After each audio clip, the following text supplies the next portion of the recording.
The pandemic situation in mainland China is severe. COVID-19, also known as the CCP virus, is rampant, and hospitals are overwhelmed with crowds. Recently, numerous posts on mainland Chinese social media platforms show that more and more people are suddenly collapsing in public, while sudden death incidents among ride-hailing and truck drivers are becoming increasingly frequent. One mainland netizen lamented, "Nowadays, it's not about waiting until you're old to die. One could pass away at any time, anywhere." Sudden deaths among ride-hailing and truck drivers are on the rise. Mainland Douyin blogger Kai Chengkai recently posted a video saying, 3 days. Within just 3 days, 5 truck drivers have died. He noted that 4 of them collapsed right at the steering wheel and lost consciousness. All were sudden deaths, with an average age of under 40. On May 20th, Kai Chengkai posted another video saying, "Another trucker has fallen." The footage shows a seemingly unconscious, middle-aged man being carried off a truck by several people. According to Kai, by rough estimates, around 300 truck drivers have died suddenly in 2024. Douyin blogger, ride-hailing female driver Meng Meng expressed her frustration on April 11th. "Ride-hailing fares keep dropping, and the number of drivers dying suddenly keeps rising. We're just trying to feed our families. What have we done wrong? These tragedies are breaking the hearts of countless ride-hailing drivers." Netizens react, "Not just the elderly. You can die anytime, anywhere." Regarding the frequent sudden deaths of ride-hailing and truck drivers, in comment sections under related topics, some netizens believe the drivers died from exhaustion. Others suspect it's due to side effects after the injection, while some attribute it to the virus itself. A netizen from Heilongjiang wrote, "My friend runs a funeral home and crematorium. He said that in the past few years, there's been a noticeable increase in deaths, not just among the elderly, but young people too. He's a tough guy, yet he often can't hold back tears." A netizen from Sichuan said, "It seems that many people who died this year were in their 30s or 40s. I find it strange too. These days I sometimes feel palpitations, shortness of breath, and dizziness." A netizen from Shanxi shared, "My cousin was only in her early 30s and passed away in her sleep without any signs or prior illness. She had no underlying health conditions and was full of energy. She went to sleep and never woke up." Mainland netizens left comments expressing sorrow and shock. "Several people I know born in the 70s have already passed away." A friend who's a doctor said at dinner today that more people in their 20s and 30s are dying now. After the COVID outbreak, sudden cardiac deaths have increased, especially among young people. It's COVID. Now, you don't wait until old age to die. You can die anytime, anywhere. Hospitals in many parts of mainland China are overcrowded. A large number of videos on the mainland Chinese platform Douyin show that hospitals in many regions have recently been packed with people. Dr. Blogger, Pediatrician Orange, reminded in a video that recently there has indeed been a rise in patients with sore throats, fevers, and coughs. After all, it's a virus. Everyone must be cautious. Another Dr. Blogger, Director Who Talks Health, also released a video warning that COVID-19 is active again and patient numbers are surging. Douyin blogger World Peace posted a video titled "Hospitals Overcrowded" on May 14th, in which he exclaimed, "Why is it that hospitals all over the world don't make money, but only hospitals in China do?" Because once hospitals are commercialized, their goal is no longer to cure patients, but to make as much money as possible from them. Many netizens responded with comments like, "Well said," and "Exactly right." According to data from the Chinese CDC, in the 18th week, from late April to early May, the COVID-19 positivity rate among flu-like cases in national sentinel hospitals rose to 16.2%, more than doubling from 7.5% in early April. Among hospitalized patients with severe acute respiratory infections, the COVID-19 positivity rate also increased from 3.3% to 6.3% by early May. Furthermore, for 3 consecutive weeks, COVID-19 has ranked first among outpatient flu-like illnesses. Mainland China faces a new wave of new variant infections as hospitals continue to be overwhelmed. The epidemic in mainland China is becoming more complicated, with many new variants of COVID-19 spreading in the country. Recently, some Chinese Communist Party officials have also admitted that the epidemic caused by the new coronavirus strain has broken out again in many places. Hospitals are overcrowded, and epidemic prevention drugs are in high demand in many areas in the south.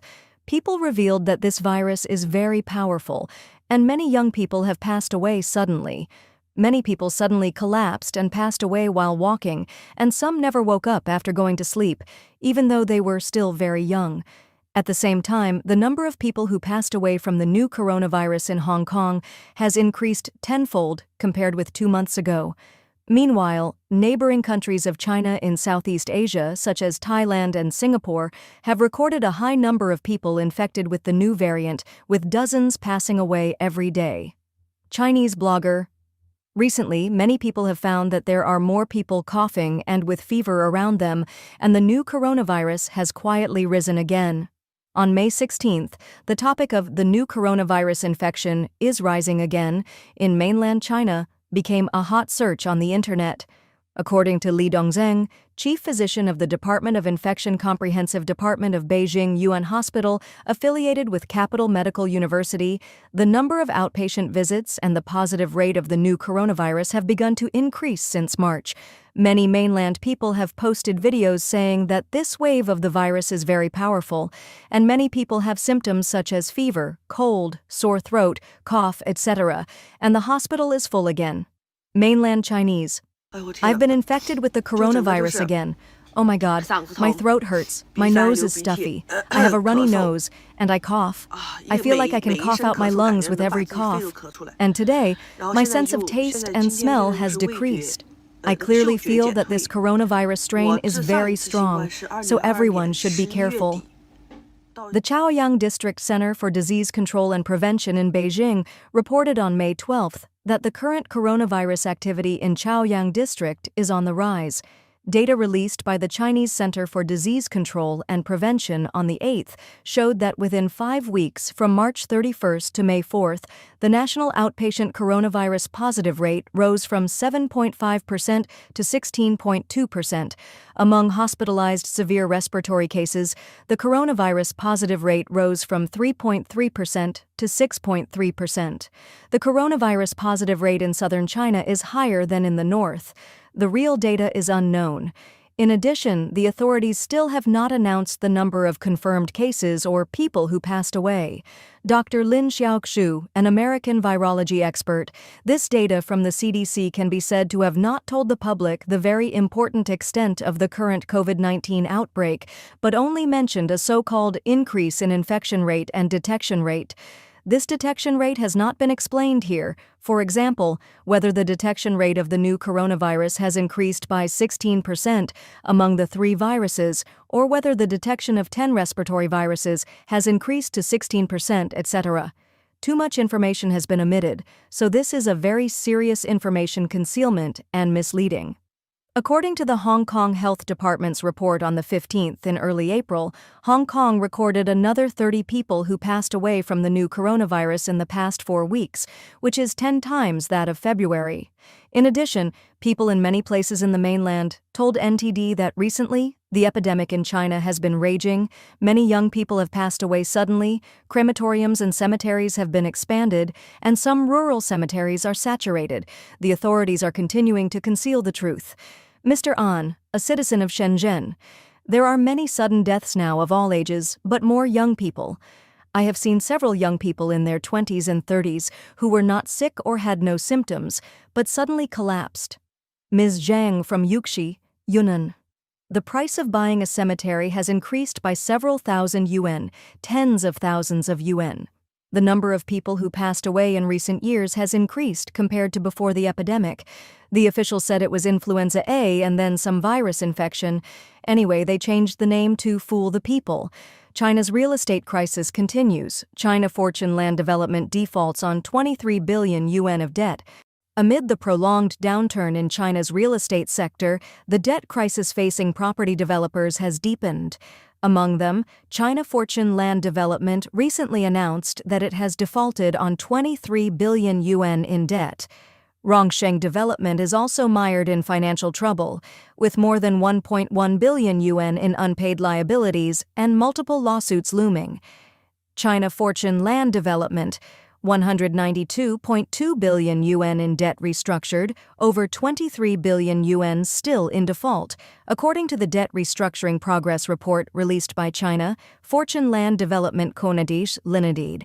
On the evening of May 16th, as of April 30, 2025, the company had restructured 192.2 billion yuan in debt, over 23 billion yuan still in default, about 192.273 billion yuan out of its total 219.2 billion yuan in financial debt under the debt restructuring plan, covering both domestic and foreign bonds as well as various financing instruments.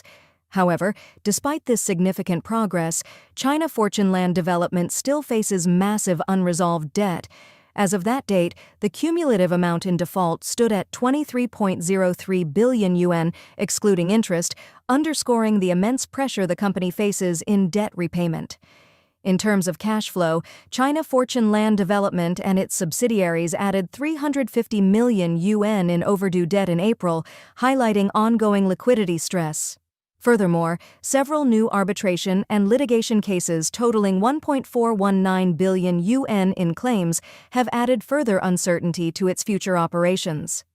The financial data paints a grim picture. The company reported a net loss attributable to the parent company of 4.817 billion yuan in 2024 and a further loss of 2.701 billion yuan in the first quarter of 2025. Losses are deepening, and a near-term recovery in profitability appears unlikely. In the current real estate climate, marked by high leverage risks, declining demand, and tightening regulatory oversight, China Fortune Land Development has made efforts to save itself. However, the likelihood of regaining profitability in the short term remains very slim. Rongsheng Development is in a quagmire, 1.1 billion yuan in new debts and over 1.3 billion yuan in lawsuits. China Fortune Land Development is not alone. The mounting debt crisis in China's property sector continues to spread.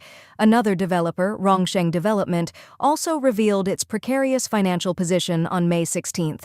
The announcement disclosed that Rongsheng's newly due unpaid debts totaled 1.105 billion yuan, including 665 million yuan in principal and interest on medium-term notes. On the legal front, Rongsheng Development is involved in two major lawsuits with Langfang Bank, with total claims exceeding 200 million yuan. Additionally, the company is facing numerous other legal disputes, with a total amount of 1.333 billion yuan involved, equivalent to nearly 9% of its net assets. The fact that shareholders' pledged shares were auctioned off by the court, with some failing to sell, further reflects investors' lack of confidence in the company's future. According to its financial report, Rongsheng Development posted a net loss attributable to the parent company of approximately 8.444 billion yuan in 2024, representing a year-on-year surge of 2,293.07%. The net loss after deducting non-recurring gains and losses reached around 8.049 billion yuan, a staggering year-on-year increase of 2,622.1%. Sales of top 100 real estate companies fell 9.8% in the first quarter and 30.6% last year. Data previously released by China Index Academy showed that in the first quarter of this year, total sales of China's top 100 real estate companies dropped by 9.8% year-on-year. Sales in 2024 declined by 30.6% compared to the previous year. Among them, sales of the sales champion Poly Development fell by 23.5%, and its net profit attributable to the parent company plunged by 58.43% year-on-year. In recent years, China's economic growth has slowed, real estate demand has contracted, and regulatory controls have tightened. The pressure to ensure housing delivery has left developers grappling with capital shortages and growing default risks. The sheer number of creditors, complex debt structures, and difficulties in asset disposal have all contributed to the increasingly low success rate of restructuring efforts.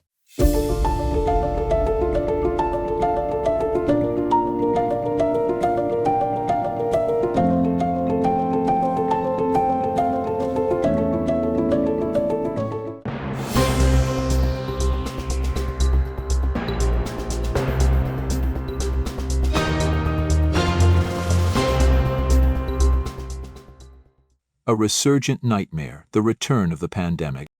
In 2025, China faces a chilling resurgence of COVID-19, with new variants triggering a wave of sudden deaths that has sent shockwaves across the nation.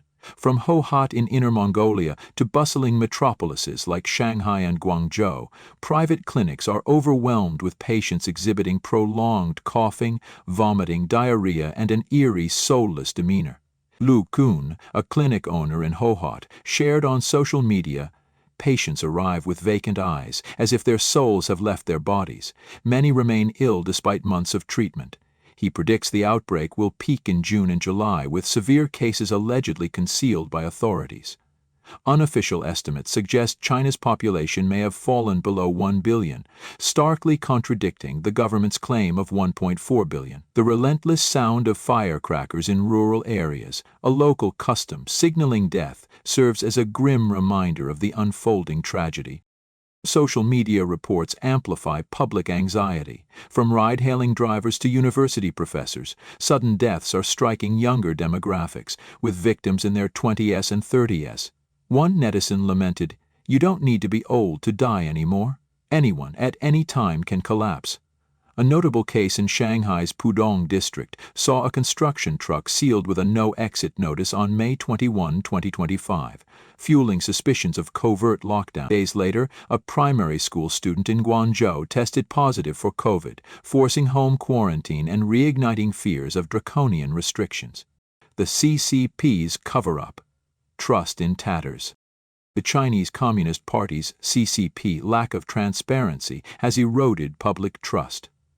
Mr. Xu, a resident of Benzi, Liaoning, expressed frustration. "They tell us it's just a cold, but my friends suffer from lingering illnesses. It's a COVID variant, but the CCP hides it to prevent panic." Social media posts about frontline doctors dying from new variants or young people collapsing on the streets are swiftly censored, deepening suspicions of an information blackout. Citizens have dubbed this phenomenon China truths, facts distorted by the regime. One user wrote, "We no longer know the truth. The epidemic, the deaths, all hidden. Only the sound of firecrackers echoes daily." Faith in the healthcare system has also crumbled. Despite claims of 96% public health insurance coverage, rural areas, home to 40% of the population, face severe shortages in public hospitals. Patients must pay upfront at private facilities, and insurance claims are often denied. A patient in Yunnan shared, "I saved my whole life for medical emergencies, but hospitals demand cash upfront.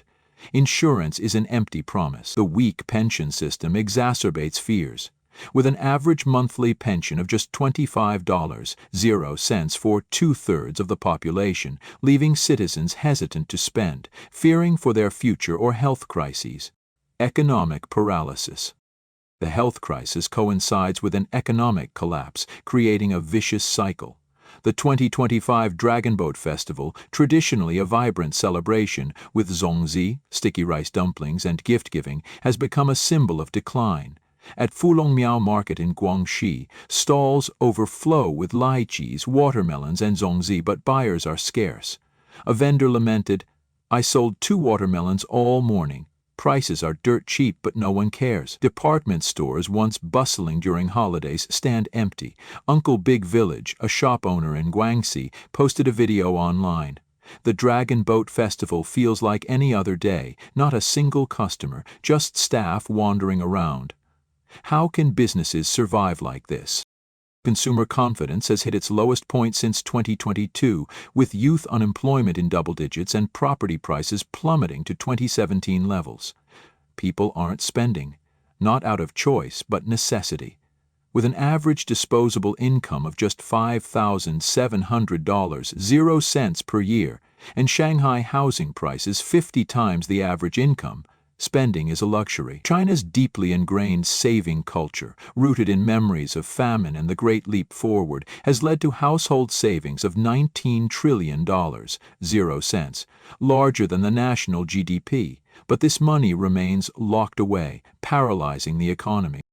Financial sector turmoil, corruption and inequality. China's financial sector, once a pillar of stability, is reeling from corruption and inequity. In May 2025, 4 former chairmen of major banks, ICBC, ABC, CCB, and BOC, in Jiangsu were sacked in an anti-corruption sweep. Shen Rongqin, former ICBC Jiangsu chairman, was arrested on May 27, sparking heated debate. A Beijing banker remarked, "They approved billions in loans but earned only millions in salary." With that much power, who would? Online citizens mocked. 4 chairmen once met to plan banking growth. Now they're meeting to play mahjong in jail. Inequality was laid bare by a scandal involving the industrial bank's 2025 elite internship program, reserved for children of clients depositing over 10 million yuan, promising jobs at firms like JP Morgan, Google, or ByteDance. The news sparked outrage. Ordinary people have no chance. Money rules everything. One netizen wrote bitterly, "My child excels academically but isn't rich. Their future is locked shut. With deposit interest rates slashed below 1%, savers are further squeezed." Heng Yuan, a depositor in Fujian, complained. 3 years on 1 million yuan now yields just 39,000 yuan in interest, down from 105,000. Why bother saving? The property bubble and public debt. A ticking time bomb. The property bubble, once an economic driver, has become a millstone. China has built enough homes to house 3 billion people, far exceeding its 1.4 billion population.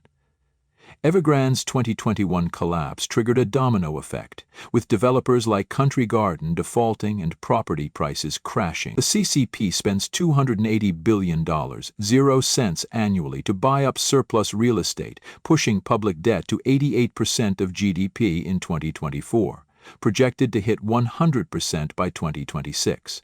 Total non-financial debt stands at 312% of GDP, with local government debt reaching $10 trillion, 0 cents, much of it funneled into inefficient projects like abandoned highways and empty train stations.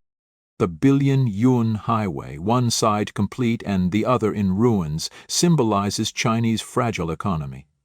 State-owned banks like ICBC, with $6.3 trillion, 0 cents in assets, continue to issue loans under CCP directives, but these cannot stem the tide. A banker noted, "We lend to keep GDP figures afloat, but the money goes to dead projects. The economy is a house of cards waiting to collapse." Debt deflation spiral, a dire warning. China risks a debt deflation spiral. Low consumer spending leads to falling prices, reducing corporate revenues. Companies default on loans, banks incur losses, and citizens lose savings, further curbing spending. This cycle, seen in Japan and Greece, looms over China. The CCP has cut interest rates, printed money, and run budget deficits of 8–9% of GDP annually. But these are stopgap measures. A blogger remarked, "The government urges spending, but without higher incomes, who dares open their wallet?" Low consumption stems not only from saving habits, but also from inequality. Only 60% of GDP reaches households, compared to 77% in the U.S. State-owned enterprises and banks hoard most income, leaving workers behind. Median disposable income is just $4,800, 0 cents annually, too low to boost domestic demand. Dragon Boat Festival 2025, a symbol of decay. The 2025 Dragon Boat Festival epitomizes the crisis. Streets from ancient alleys to modern malls are deserted. A Yunnan vendor said bitterly, "I sell handmade zongzi, but not a single sale all day. Prices are halved, yet still no buyers." Companies that once distributed boxes of zongzi now give 1 per employee, or none. An office worker shared, "In past years I got piles of festival gifts. This year, not a single dumpling." the holiday has lost its flavor. Young people, especially those born in the 90s and 2000s, shun traditions, preferring to lie flat at home rather than join dragon boat races or visit family. The fruit market is equally bleak. A vendor complained, lychees, watermelons, peaches. Prices are rock bottom, but no one buys. I made a few hundred yuan all day. The festive spirit has vanished, replaced by despondency. A real estate agent recalled, "Before we had so many zongzi we threw some out. This year no one gives any, even a dumpling is too much to ask." Political instability. The CCP on the brink. The CCP's tight control is backfiring. Xi Jinping's policies, from a 5% GDP target to investments in electric vehicles and semiconductors, are criticized as misguided. State-owned enterprises dominate but are inefficient, while workers see no wage growth. Proposed solutions include reducing state control, privatizing banks, and embracing free markets. However, the CCP fears losing political power, so it continues to pump debt into state firms, pushing the economy toward collapse. Public discontent is rising, a netizen wrote. They tell us to spend, but where's the money? They hide the epidemic, but we see deaths daily. They claim economic growth, but the streets are empty. Anti-corruption campaigns, though high-profile, only expose systemic rot. A Beijing banker said, "Leaders are arrested, but the system stays the same. We at the bottom are still forced to meet pointless targets." China in 2025 is a grim tableau of a nation in crisis. A resurgent COVID epidemic marked by sudden deaths and suppressed information has shattered trust in healthcare. The economy is paralyzed by low consumption, a property bubble, and massive public debt. The financial sector reels from corruption and inequality, while the 2025 Dragon Boat Festival reflects cultural and economic decay. From vendors to youth, hope is fading, and the CCP struggles to maintain power with temporary fixes. Without bold reforms, raising incomes, improving welfare, and ensuring transparency, China risks a deflationary spiral and collapse, threatening not only its economy but also the CCP's political stability.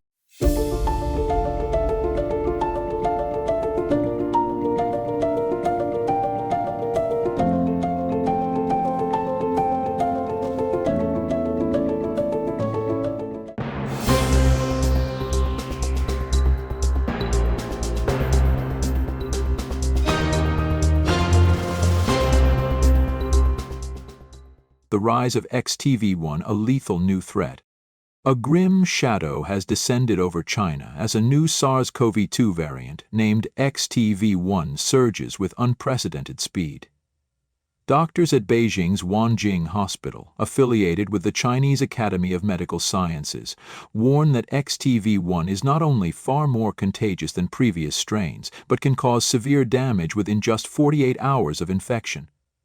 A particularly alarming feature is silent hypoxia, where blood oxygen levels plummet without patients feeling short of breath. By the time it's detected, many suffer catastrophic lung damage, with some facing imminent death. A senior orthopedic surgeon at the hospital posted a stark video on Douyin, viewed millions of times before being censored, declaring, "We are facing an invisible enemy, more dangerous than ever before. The days of peace are truly over." Outbreaks are spiraling out of control in Guangdong, Shandong, Jiangsu, and beyond. In Guangdong, a social media user shared, "All 12 members of my family are infected. It spread so fast we couldn't react in time." In Qingdao, another wrote, "3 people in my family have pneumonia. This month's salary can't cover the hospital bills." Such stories are echoing nationwide, from bustling cities like Shanghai to remote villages in people describe terrifying symptoms: throat pain like razor blades, a burning sensation coughing up blood, high fevers, splitting headaches, and relentless chills. A Weibo user lamented, "This is my 4th time with COVID and my body isn't the same. I feel myself wasting away." China's Center for Disease Control and Prevention, CDC, reported 168,573 new cases in April 2025, with 340 severe cases and 9 deaths. The COVID-19 positivity rate soared to 16.2%. in the 18th week of 2025, doubling from 7.5% in early April. Yet international experts, like Dr. Lin Xiao, former lab director at the U.S. Army Research Institute, warn that official data is merely the tip of the iceberg. He stated, "The Chinese CDC's numbers are heavily distorted. They don't disclose actual case counts, masking the true scale of this disaster. Concealing the truth, the CCP's veil of secrecy." Perhaps the most shocking aspect of this crisis is allegations that the Chinese Communist Party, CCP, is deliberately hiding the outbreak's true extent. Doctors report being barred from recording COVID-19 deaths, forced instead to diagnose patients with influenza A, mycoplasma pneumonia, or unspecified respiratory illnesses. A pediatrician in Guangdong who tested positive herself posted on Douyin, "This virus never left us, but we're ordered to call it a common cold." Her video was removed within hours, underscoring the regime's stringent censorship. In Shenzhen, hospitals are described as drowning in patients, with long lines of people suffering from high fevers and sore throats. Mr. Jian, a local, recounted, "I saw hundreds queuing at the hospital, but no one dares mention COVID. The authorities want silence to prevent panic." In Shanghai, residents report that nearly all their friends and family are ill, yet doctors are instructed to avoid the term COVID-19, a Weibo user wrote. "The doctor said I have a cold, but my whole family has the same symptoms. Do they think we're too stupid to notice?" His independent filmmaker Lei Zheng, speaking on Elite Forum, said, "The CCP has failed in managing this crisis. They either impose unscientific lockdowns or pretend the virus doesn't exist. The people bear the heaviest toll. Online censorship worsens the situation. Posts about outbreaks on Weibo and Xiaohongshu are deleted within hours, and those sharing information risk threats or arrest." A Julin blogger revealed, "I posted about friends dying suddenly after infection, but my post was erased immediately. They don't want the world to know the truth." This lack of transparency not only erodes public trust but has dire consequences. Many families lack the information needed to protect themselves, leading to mass infections. A Guangzhou mother shared, "My child brought the virus home from kindergarten and now we're all sick. If the government had warned us earlier, we could have taken precautions." Such stories raise a haunting question. Is the CCP prioritizing political stability over human lives? Social fallout, the agony of millions. The impact of XTV1 on Chinese society is devastating and far-reaching. Families face a dual blow, deteriorating health and crushing financial burdens. A Guangzhou mother shared, "My child brought the virus home from school, and now our whole family is ill. We can't afford hospital care, so we're just taking cold medicine and praying." Similar stories are emerging across China, from vibrant cities to impoverished rural areas. A Qingzhou user wrote, "This is my fourth infection, and each one leaves scars. My body is weakening, and I don't know how much more I can endure." Widespread school closures have disrupted education for millions. In Guangdong, Shandong, and Jiangsu, students are confined to online learning or home quarantine, placing immense strain on parents. A Beijing father said, "I had to take unpaid leave to care for my kids. Our savings are nearly gone." In rural areas where healthcare systems were already fragile, the situation is catastrophic. Local hospitals lack beds, medicine, and staff, forcing patients to lie in hallways or self-treat at home. Hospitals nationwide are in crisis. Reports from Hunan and Shenzhen describe exhausted medical staff, with some doctors collapsing or dying suddenly after contracting the virus. Dr. Chen Yang, a traditional medicine expert in Hunan, shared, "We work 18-hour shifts, but there aren't enough beds or ventilators. Patients are lying on floors, and we're powerless to do more." He warned that XTV1 may cause lasting damage, particularly to lungs and immune systems, leaving people vulnerable to future illnesses. The economic fallout is deepening social inequalities. Low-income workers, already battered by economic downturns, face soaring medical costs and job losses. A Shenzhen worker said, "I'm infected but can't afford a doctor. I'm taking cold medicine and hoping for the best." Meanwhile, wealthier individuals are fleeing to countries like Thailand, Vietnam, and Singapore. A Shanghai entrepreneur revealed, I booked flights for my family. We can't stay here with a collapsing healthcare system and a dishonest government. Population crisis, China's bleak future. The XTV-1 crisis is not just a health emergency, it exacerbates a broader challenge: China's population decline. U.S. economist James Gorey warned that the pandemic, coupled with decades of one-child policies and economic stagnation, is pushing China toward an unprecedented demographic crisis. He said, "An aging population, shrinking workforce, and uncontrolled pandemic are dismantling China's economy faster than we imagined." The Year of the Dragon in 2024, hoped to boost birth rates, became the empty year. Official data shows China's population declining for the third consecutive year, with deaths far outpacing births. Policies encouraging childbirth since 2016 and 2021 have failed to reverse this trend. A Shanghai University graduate shared, "I can't even think about marriage or kids. With this economy, I can barely support myself." Official unemployment stands at 5.4%, but experts believe the real rate, especially among youth, is far higher. The population crisis is starkly evident. In Linwan County, Anhui, 50 kindergartens have closed in the past 2 years. Nationwide, over 20,000 kindergartens have vanished, and hospital maternity wards are nearly empty. These aren't just statistics. They signal a nation retreating demographically, threatening long-term economic and social stability. Global impact. Warnings of a new pandemic. The XTV-1 crisis is not China's alone. It raises global alarms. International experts warn that the CCP's opacity could trigger a new pandemic the world isn't prepared for. Dr. Lin Xiao urged the World Health Organization, WHO, to intensify oversight and demand full data on XTV-1 from China, stating, "If China keeps hiding information, we risk a global catastrophe." Geopolitical tensions complicate matters.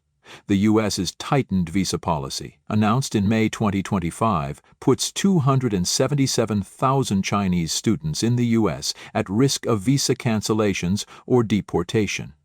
Secretary of State Marco Rubio cited concerns over Beijing exchange programs for intellectual property theft. A University of Wisconsin-Madison student wrote on Xiaohongshu, "I dreamed of a future in America, but now I fear deportation. All my hard work could vanish." The combination of the health crisis, population decline, and international tensions is cornering China. Foreign investors are withdrawing at record rates, and confidence in the CCP's crisis management is crumbling. James Gorey warned, "China faces a perfect storm: a health crisis, demographic collapse, and economic downturn. Without reform and transparency, it risks an irreversible decline." The XTV-1 crisis is a painful wake-up call about the fragility of China's healthcare system and public trust.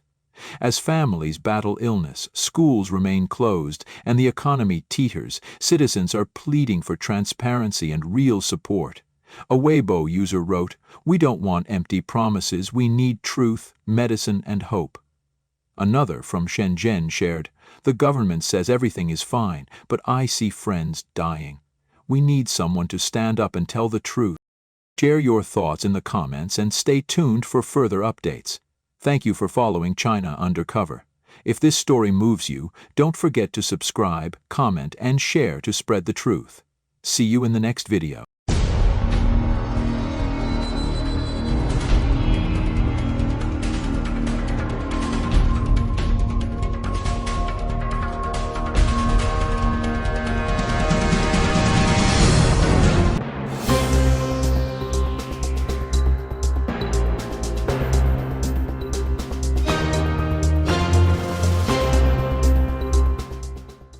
On June 3, 2025, the U.S. Department of Justice announced the arrest and indictment of 2 Chinese nationals, Yunqing Zhen and Zunyong Liu, for attempting to smuggle a dangerous agricultural pathogen, Fusarium graminearum, into the United States.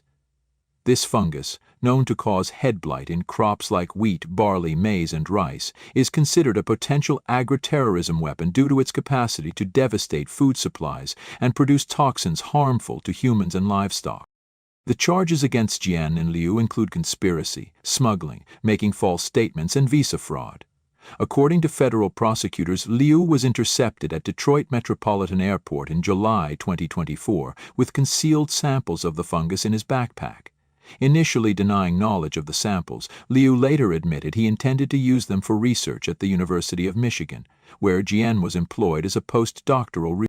Investigations revealed that Jian, a member of the Chinese Communist Party, had received funding from the Chinese government for her research on Fusarium graminearum.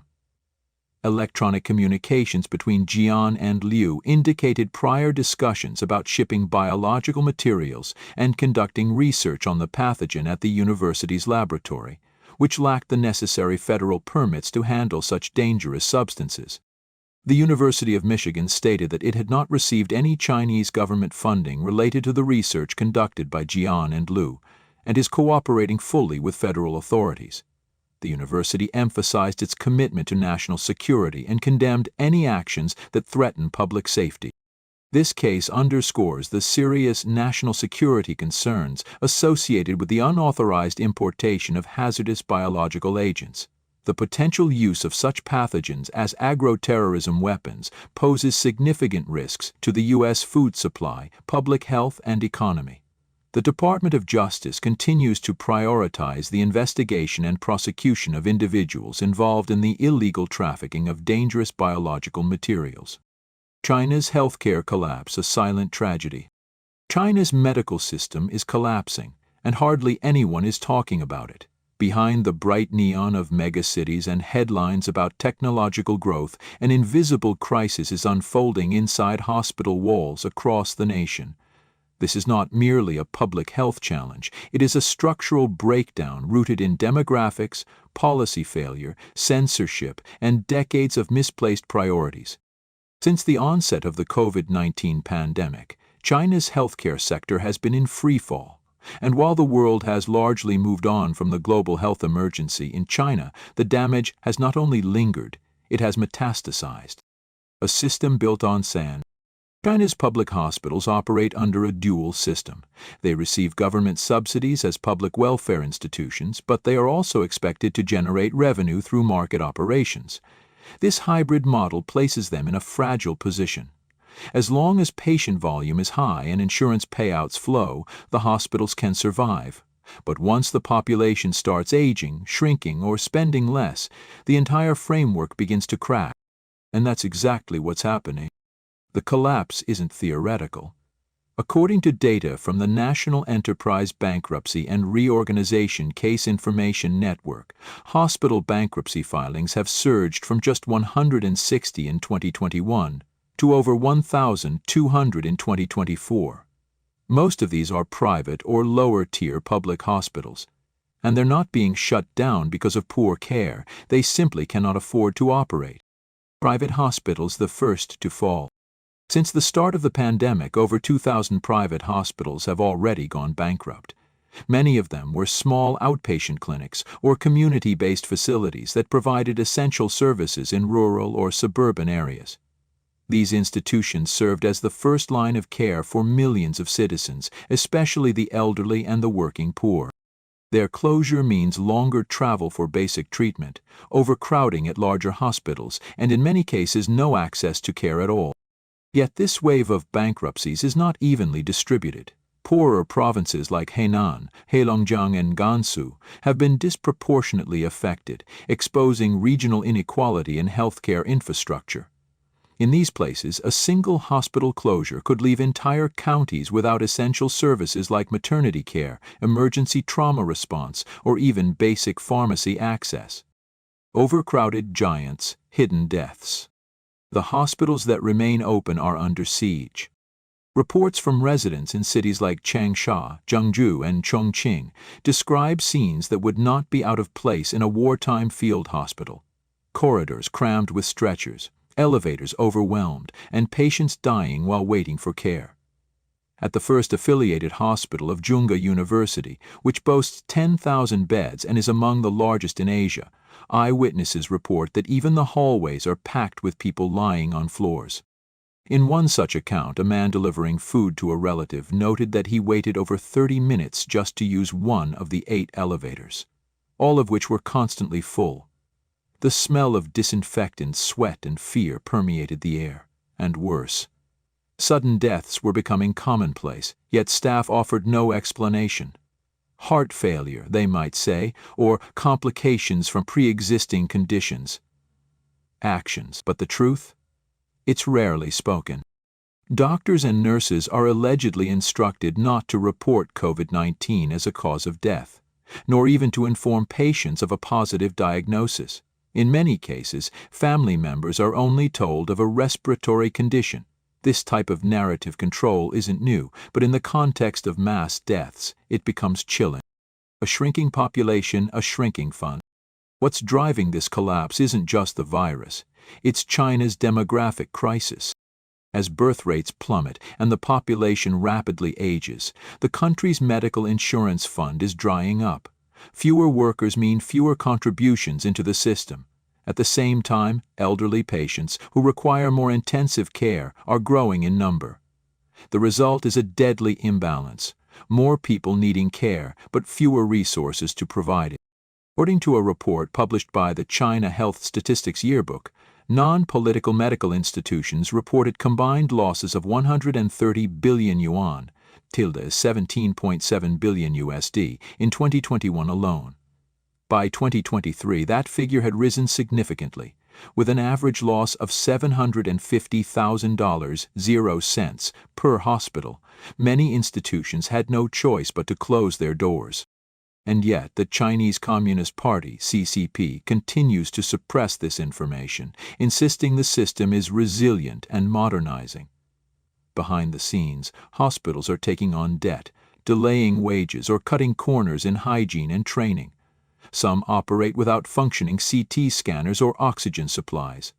Others ration medicine, telling patients to buy their own from outside vendors, often at inflated black market prices. Censorship at all costs. The situation is aggravated by strict government censorship. Independent journalists who attempt to investigate are harassed or detained. WeChat accounts posting about sudden deaths or overwhelmed morgues are shut down within hours. Leaked photos of crematoriums operating round the clock in provinces like Jiangxi and Hubei quickly disappear from Chinese social platforms. Those who speak up, including doctors, hospital staff, or even funeral home employees, risk professional retaliation or worse. Some use pseudonyms to contact overseas media outlets like the Epoch Times, describing a silent epidemic of deaths being underreported, reclassified, or hidden altogether.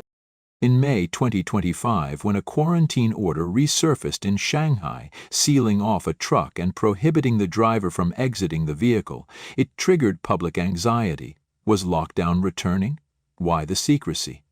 Days later, a quarantine slip for a primary school student in Hangpu District went viral, prompting fears that COVID-19 is still spreading, but without acknowledgement from the state. The business of death. The healthcare crisis has given rise to an even darker economy, the booming business of death. Around major hospitals in cities like Zhongga, Beijing, and Chengdu, shops selling funeral items are thriving. White shrouds, mourning clothes, paper offerings, and urns are in high demand. In some neighborhoods, crematoriums are so overwhelmed that families are forced to wait days for their loved ones to be processed. A resident in Zhongga said he lives near 3 major hospitals and sees the difference every day. The streets are quiet, people aren't going out, restaurants are half empty. But near the hospitals? Crowded, loud, constant traffic. Funeral supply stores are opening in every alley, he said. That tells you what's really going on. What people suspect but can't say. Among the most unsettling elements of this crisis is what people believe but cannot openly state. Many residents, especially those who have lost family or friends to sudden unexplained deaths, suspect that these deaths are linked to vaccination side effects or immune system complications following multiple doses. Cases of white lung, sudden cardiac arrest, strokes, or blood clotting are increasing, especially among young adults. In interviews, citizens describe neighbors and co-workers collapsing during routine activities. A woman in Tangan recounted how a seemingly healthy man died suddenly after lunch. Went to the bathroom, never came out, she said. Yet hospitals refuse to list COVID or any vaccine complications on death certificates. In many cases, families are left only with silence and suspicion, a system that cannot be trusted. The root of the issue is not just medical, it's political. As many Chinese citizens have observed, the regime has never been transparent, from the early days of the pandemic, when whistleblowers were silenced, to now, when crematoriums burn through the night. Trust has eroded to near zero. One Beijing resident summarized it bitterly. The Communist Party hasn't told the truth once since 1949. Why would they start now? Whether it's case numbers, death counts, or the status of medical resources, official reports are viewed with skepticism. People rely on word of mouth, banned overseas media, and videos posted in the dead of night to piece together a picture of reality. The bigger collapse. Healthcare is only one part of a broader unraveling. As cities shrink, as unemployment rises, and as local governments face bankruptcy, the ability of the Chinese state to maintain the illusion of control is fraying. The collapse of the medical system is not just a tragedy for the ill, it is a warning bell for the entire nation. If people can no longer trust hospitals, what can they trust? If death itself is covered up, what else is being hidden? The Chinese Communist Party, CCP, recently claimed that the COVID-19 epidemic has slowed, but the death toll across the country remains high, drawing widespread concern. Victims span all age groups from the elderly to the young, with several medical workers also passing away. Additionally, Falun Gong founder Master Li Hongzhi warned early in the outbreak that the CCP virus is purposeful and targeted, aimed at eliminating members of the evil CCP and those aligned with it. CCP state media recently reported, citing the National Disease Control and Prevention Bureau, that the upward trend of the COVID-19 CCP virus epidemic has slowed, with most provinces reaching a peak or showing a downward trend. However, infections remain high nationwide, affecting people of all ages, with many deaths reported. Mr. Tao, a Jilin resident. Recently there have been quite a few deaths. Several people died in the past few days, some elderly, some younger. One elderly person was full of energy, walking around in the morning, but died before reaching the hospital. Dr. Qin Yang, a traditional Chinese medicine practitioner from Zhuzhou, Hunan, those who died aren't allowed to be reported as virus. I estimate China's population is now less than 1 billion, with at least a few 100 million killed by this virus. On June 2, mainland media reported that Ye Long, a 33-year-old researcher at the Guangdong Provincial Institute of Cultural Relics and Archaeology, passed away suddenly on May 27 due to a sudden illness. In cities like Guangzhou, Hunan, Guizhou, and Kunming, several doctors have also died suddenly, mostly around age 50. Additionally, a senior doctor from a top-tier Guangzhou hospital died of severe illness within 2 days of contracting the virus, but the hospital prohibited reporting it. Dr. Kang Heng, a Guangzhou clinic doctor. Doctors in Guangzhou's top-tier hospitals have died. The Health Bureau told us there's no need to report, just focus on disinfection, wearing masks and hand-washing. Citizens say that since the Wuhan outbreak began in late 2019, the CCP has been covering up the truth. Mu Sky, a Zhengzhou resident. Official media always lies. If they say COVID cases are rising, it means they've been high for months. I know of 2 or 3 sudden deaths around me, one in their 40s, another in their early 50s, all healthy before. There have been many deaths this year, but no one dares report it, and hospitals stay silent. According to the CCP's Disease Control Center, the dominant strains in China are currently the XDV variant and its subvariant NB1.81. The World Health Organization, WHO, recently listed NB1.81 as a variant of interest, noting its rapid spread in China and Hong Kong. Experts say this wave of the epidemic still lacks effective treatments. Dr. Lin Xiaoshu, U.S. virology expert. There's no miracle drug, no special vaccine or antiviral medication that can effectively stop this epidemic. Overall, Chinese people should focus on boosting their own immunity to fight the virus rather than relying on the government for a miracle cure. Early in the COVID-19 outbreak, Falun Gong founder Master Li Hongzhi warned in his article Rationality, the current CCP virus, Wuhan pneumonia, is a purposeful and targeted plague. It has come to eliminate members of the evil CCP and those who align with it. Master Li also offered guidance on avoiding calamity. Stay away from the evil CCP and don't take its side, as it is backed by the Red Devil with thuggish behavior on the surface and boundless evil deeds. God is about to eradicate it, and those who stand with it will be eliminated.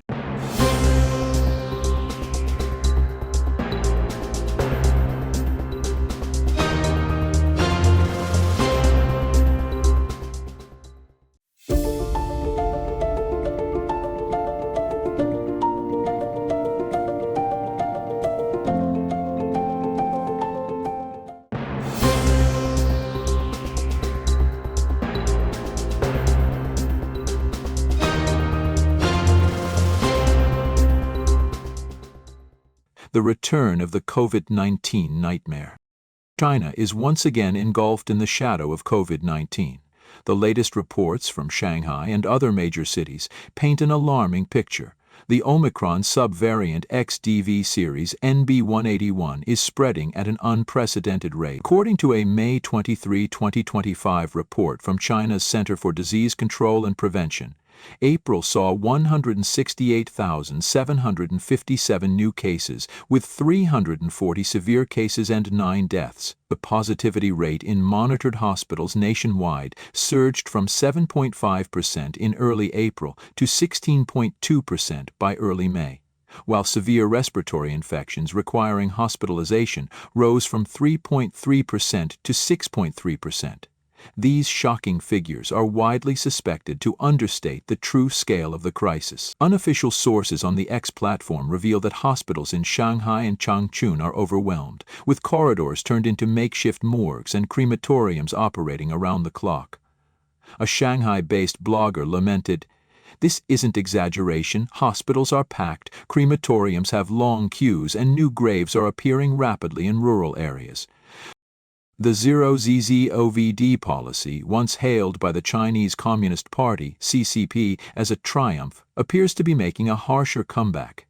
In Shanghai's Pudong district, images from May 21, 2025, showed trucks sealed with "Do Not Disembark" signs, sparking fears of a new wave of lockdowns. A truck driver in a video posted by the X account Wu Wong Wu Di vented his frustration. "They sealed the truck and forbade me from getting out. I don't know if they're breaking the law." Netizens erupted in anger. "If the CCP keeps locking us down, the Chinese people will forever be slaves." The specter of a living hell looms large as the government not only battles the virus but also tightens its grip on public discourse. Overwhelmed hospitals. Cries for help in the dark. In major cities like Shanghai, Beijing, and Changchun, hospitals have become symbols of chaos. Mr. Tsai, a Changchun resident, described the scene at the first affiliated hospital, Asia's largest, with 10,000 beds. Corridors are crammed with patients, elevators can't keep up, and families are trapped in despair. More disturbingly, Mr. Tsai revealed that deaths are being underreported. People are dying suddenly, but hospitals refuse to attribute it to COVID-19. They fabricate causes, he said bitterly. 2 of his friends, one in their 40s and another just over 50, passed away without official explanations. In Tongxiang, Hubei, Mr. Hua described hospitals as broken markets and crematoriums struggling to keep up. "It feels like the end of the world," he said. The government's lack of transparency fuels fear. Some netizens claim the actual death toll far exceeds official numbers. Unofficial X posts suggest that not only COVID-19 but also conditions like strokes, cancer, and white lung disease are rising, particularly among those who received the government-mandated 3 vaccine doses. Ms. Liu from Tongxiang shared, "After the vaccine, many around me got cancer or strokes. The vaccine is doing harm." Growing distrust in vaccines, combined with overwhelmed hospitals, has eroded public confidence in China's healthcare system. Restricted freedoms, a narrowing path to escape. Amid the storm of disease and economic collapse, The CCP is tightening its grip on personal freedoms, particularly the right to travel. In Shanghai and Xiamen, new exit restrictions have left citizens desperate. An ex-user, Hurry Up, revealed, getting a passport now requires a national security check.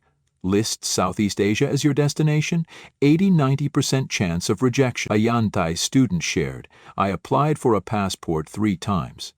They interrogated me about my job, rental history, and even checked my WeChat messages.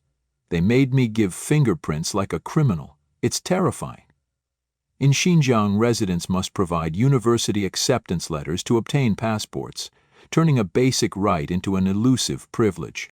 The mass exodus of China's wealthy has alarmed the regime. According to Hanley and Partners, 2024 saw a record 15,200 millionaires leave China. The window to escape is narrowing, one netizen commented. Those left behind, especially the working class, face a grim reality. A collapsing job market, youth unemployment at 15%, and small businesses shutting down en masse. A tragic stampede at Guangzhou's Guanglu Recruitment Square on May 26, 2025, highlighted the desperation. A suspected smoke bomb explosion sparked panic, injuring dozens. Yet instead of addressing the incident, authorities swiftly scrubbed related videos and posts, continuing their pattern of censorship. Huawei. National pride or consumer nightmare? In technology, Huawei, once celebrated as China's national backbone, is now a lightning rod for criticism. Users complain about poor quality in its trifold phones and Mate 70 Pro Plus.A. Shanghai user fumed, I spent 23,000 yuan $3,260, 0 cents, on a Huawei trifold, but after 3 months it had light leaks and dead pixels. Customer service told me to pay for a screen replacement. Another user said, my 10,000 yuan $1,417, 0 cents, Mate 70 Pro Plus freezes, the volume button doesn't work, and charging stops at 39%. Huawei treats customers like garbage. Issues with cameras, screens, and data loss are rampant, yet Huawei often denies responsibility or blames users.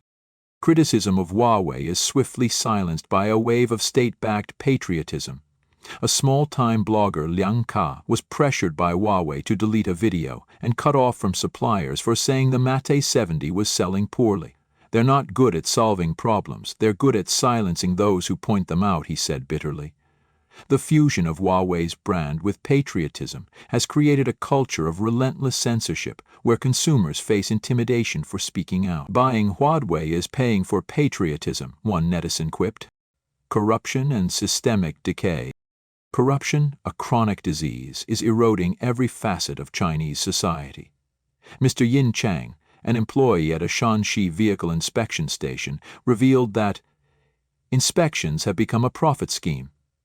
Unsafe vehicles pass with a few computer clicks, while compliant ones are deliberately failed to extort bribes. A traffic violation can be erased for 100 yuan, $14.17. One police officer I know pocketed 3 million yuan, $425,100, 0 cents in a month, Yin said.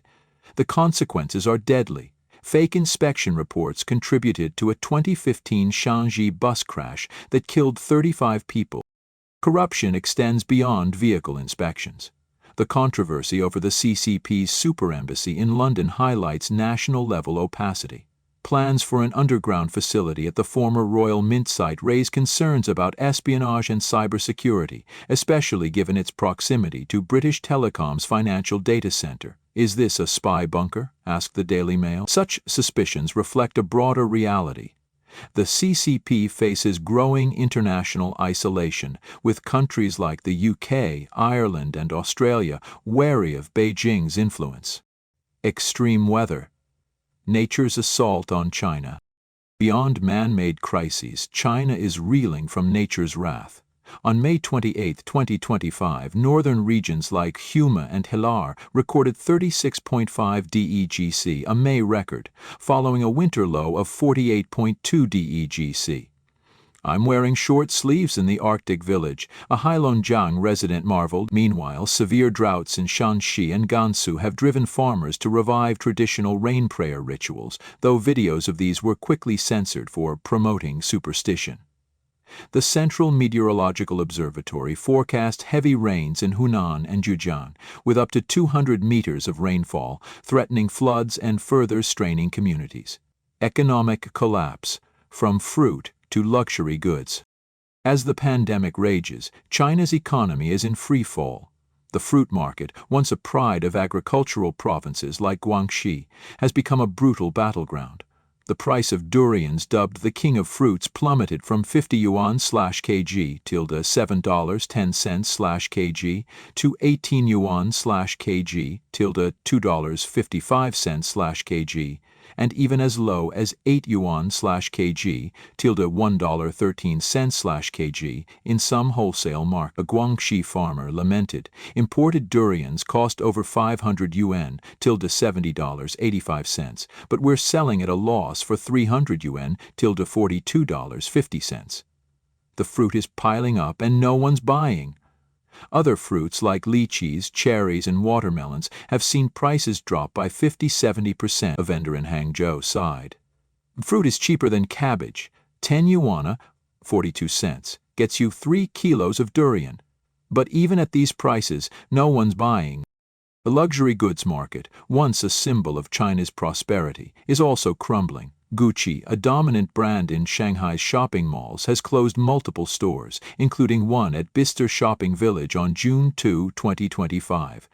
Kering, Gucci's parent company, reported an 11% revenue drop in Asia, excluding Japan, in 2024, while Bain & Company predicts an 18–20% decline in China's luxury spending this year. Chinese consumers are no longer chasing status. They want stability, an analyst noted.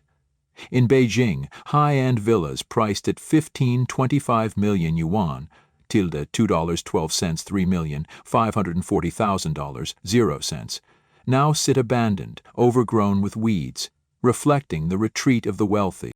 A broader picture. Is the CCP losing control? China today is a grim tableau. A resurgent pandemic overwhelmed hospitals, a collapsing economy, rampant corruption, and stifled freedoms. The CCP's efforts to maintain control seem to be faltering. Censorship, from suppressing videos of the Guangzhou stampede to silencing Huawei critics, only fuels public discontent. From durian farmers to students seeking passports, citizens feel trapped in a system that prioritizes image over lives. Is this the sign of a collapsing China? One netizen asked. As hospitals turn into morgues, fruit markets into wastelands, and passports into privileges, the answer seems clear. The CCP may control information, but it cannot hide the truth forever. Amid this storm of crises, the stifled voices of the people remain the loudest warning. A cry from the darkness. China stands at a historic crossroads. The pandemic, economic collapse, and the CCP's iron grip have plunged 1.4 billion people into an uncertain future. Share your thoughts in the comments and spread this story to reveal the truth. Stay tuned for the latest updates from a nation struggling to find a way out of this all-encompassing storm.